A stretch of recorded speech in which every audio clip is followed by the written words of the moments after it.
안녕하세요. 반값보험료 만들기입니다. 오늘은 구독자님 댓글 답변 드리는 Q&A 161편 영상 준비했습니다. 자, 69세에 3세대 실비인데 25만 원, 꽤 비싸네요. 근데 유병력자로 바꾸려니 잘 안 된다라고 이야기를 하십니다. 이 방법이 있는지 제 관점에서 한번 풀어보려고 하고요. 80세 부모님 간병인 보험 어떨지 제 관점 설명 한번 드려보도록 하겠습니다. 자, 질병우유장애 특약이 2만 원이 넘는데 이거를 꼭 가져가야 하는지 질문이 있습니다. 한번 설명드려보고요. 가족 일배책 보상받으려면 본인이 거주하는 주소여야만 하나요? 라는 질문도 한번 설명드려보도록 하겠습니다. 자, 리모델링 하실 때 이런 것도 참고해서 한번 진행해 보세요. 한번 시작해 보도록 하겠습니다.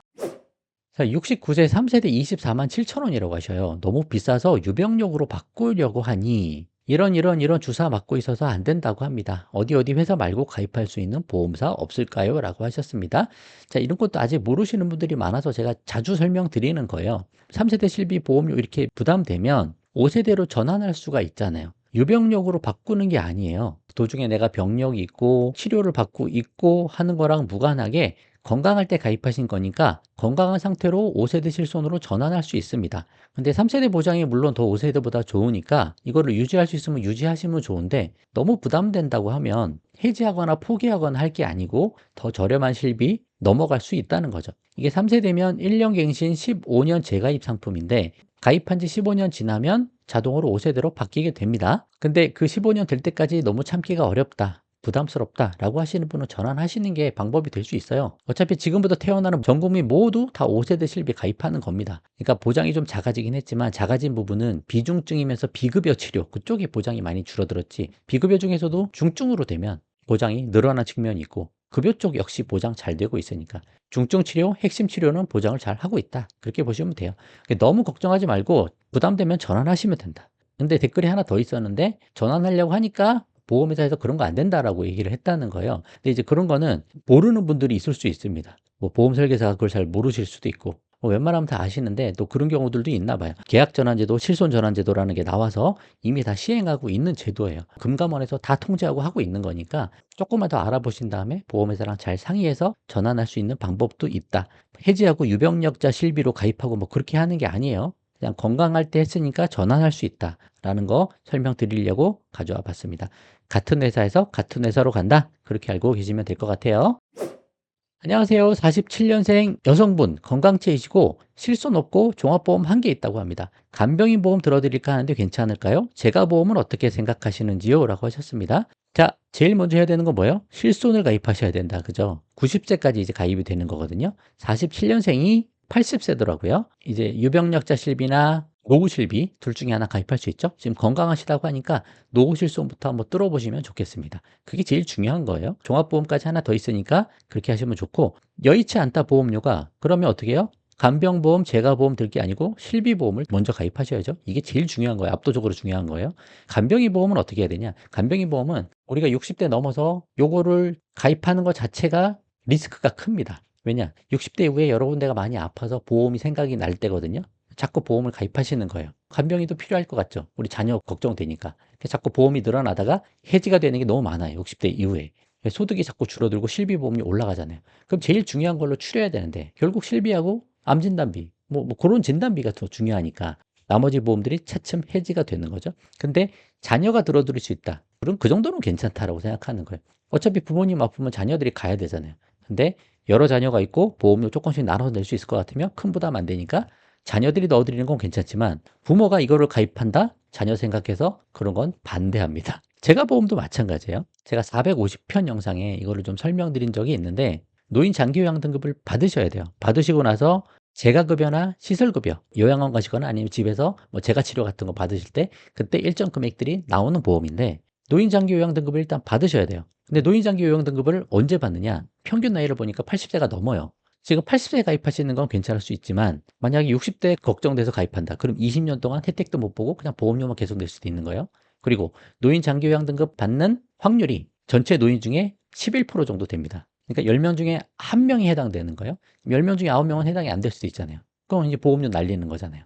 또 이런 재가급여나 시설급여 받을 때 건강보험에서 주는 혜택이 큽니다. 그러니까 어마어마한 부담을 가지면서 그런 혜택을 꼭 받아야 되는 것도 아니에요. 그런 측면에서 크게 유리하지 않다라는 걸로 보는 거거든요. 간병인 보험도 마찬가지예요. 있으면 좋을 것 같지만 실상 종합병원, 큰 병원에 입원할 수 있는 날짜가 10일 미만이에요, 평균. 그러면 간병인보험 미리 준비할 돈으로 그냥 병원비 통장 만들어 가시면 그걸로 나중에 더 크게 모을 수도 있고, 안 쓰면 내 돈 모이는 거고, 그걸로 다른 병원비 치료해도 되고, 꼭 그거를 보험으로 해결해야 된다라고 볼 수가 없다라고 생각하는 거죠. 보험은 보험회사가 무조건 다 지급하나요? 무조건 다 해주나요? 아니죠. 따지고 들어가죠. 따지고 들어가는 여러 케이스도 제가 본 게 있습니다. 그러니까 무조건 다 해준다? 그렇게 생각하시면 안 되는 거예요. 못 받을 수도 있는 거예요. 해당이 돼도. 간병인 쓰려고 해도 안 될 수도 있는 거예요. 그래서 보험으로 모든 걸 해결할 생각을 하지 말자. 그런 생각을 좀 저는 가지고 있고, 그래도 걱정된다라고 하면 자녀들이 모아서 해주는 거 그 정도 하지, 2 플러스 1 외에 다른 보험 자꾸 가입할 필요가 별로 없다 라고 계속 설명을 드리니까, 뭐 보험의 정답이 있겠습니까? 이런 관점도 생각해 보시고 한번 해보셔도 좋겠다. 그래서 제가 앞으로 영상 한번 만들어 보려고 하는데, 60세가 좀 넘어가시고 이제 여러 군데 걱정이 되실 때 그때부터 돈을 조금씩 모아가도 좋을 것 같아요. 병원비 통장 하나 만들어서. 뭐 어떤 일이 생길지 모르니까 보험을 의지하지 말고 보험료 낼 돈으로 내가 돈을 모아가는 게 더 중요하다는 거예요. 아, 내가 잘 모아가질 못해. 내 성격이 그런 거 잘 못해. 이거 쓸 것 같아. 라고 하시는 분은 보험 가입했다가 그 보험 해지할 가능성이 큽니다. 제가 볼 때는. 그러니까 보험이 능사가 아니에요. 마음 독하게 먹고 잘 내 자산을 키워나가는 게 훨씬 중요하다. 보험회사는 바보가 아니다. 라는 관점도 한번 설명을 드려보도록 하겠습니다. 한번 참고해 보세요. 자, 여기 내용이 좀 긴데 50대 후반 어머니 보험을 가입해 드렸는데 상해 후유 장애가 5,800원, 질병 후유 장애가 21,700원 정도로 비싸다. 근데 제 영상을 봤을 땐 10,000원 이하의 가격으로 가입했었는데 왜 이렇게 비싼가라는 거예요. 근데 이렇게 비싼데 후유 장애 특약을 유지해야 될까? 아니면 이거 삭제하고 3대 진단비만 가져가는 게 나을까? 그런 질문을 하고 계십니다. 이게 여러분 착각하시는 게 그 질병 후유 장애가 좀 비싸잖아요. 상해 후유 장애는 싸요. 상당히 싸고 요것도 한 2만 원 정도 나온다고 하는데, 기본적으로는 보험회사별로 보험료가 다 다릅니다. 편차가 제법 크게 나는 데도 있어요. 제가 여러 개 뽑아보면. 그러니까 회사도 잘 고르셔야 되는 거예요. 그 문제가 하나 있고, 질병 후유 장애가 90세, 100세로 가버리면 이제 어마어마하게 비싸져요. 그때부터는 몸이 아파서 뭐 여러 가지 막 많이 할 수 있잖아요. 수술도 많이 받고 장애가 남을 수도 있고 많이 하잖아요. 치매도 걸리실 수도 있고 여러 가지 많이 있으니까 90세 만기 보장부터는 너무 비싸서 효율이 떨어진다. 그래서 어떻게 해요? 질병 후유 장애는 80세 만기로 가입하는 거예요. 또 제가 3대 진단비도 그냥 80세 만기로만 하자라고 계속 말씀드리니까, 그렇게 하면 좀 가성비 있게 나오죠. 요건 어떻게 하셨는지 잘은 모르지만 뭐 90세로 하셨을 수도 있고 아니면 비싼 상품 골랐을 수도 있고, 그래서 그럴 때는 부담스러우면 이 특약은 빼셔도 됩니다. 제일 중요한 게 실비하고 3대 진단비니까 그걸로 끌고 가셔도 될 것 같아요. 근데 뭐 납입 많이 하시고 이제 얼마 안 남았다, 좀만 더 내면 된다 라고 하시면 완납하고 혜택 보시는 것도 괜찮을 수 있고요. 후유장애는 선택적인 특약이지 부담되면 버리셔도 된다. 어떻게 하겠어요? 있어서 나쁠 건 없지만 보험료가 부담되는데 중요한 거 위주로 끌고 가시는 게 좋겠다. 그 정도 말씀 드려보도록 할게요. 가족 일배책이 보상받으려면 본인이 거주하는 주소여야만 가능한 거지 궁금합니다 라고 하셨습니다. 예전에는 2020년 4월 이전에 그때는 내가 거주하는 주소만 보장을 받는 거였어요.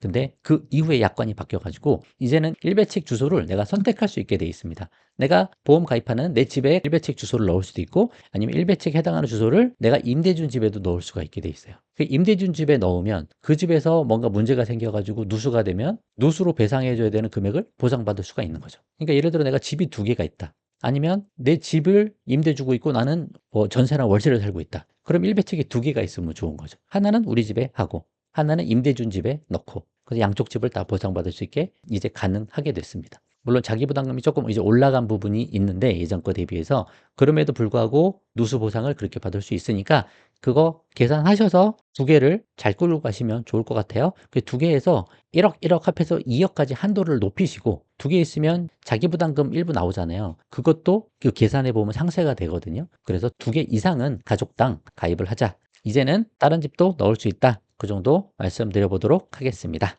자, 오늘은 여기까지 하도록 할게요. 도움 되셨으면 좋아요만 한번 부탁드리겠습니다. 마칠게요. 감사합니다.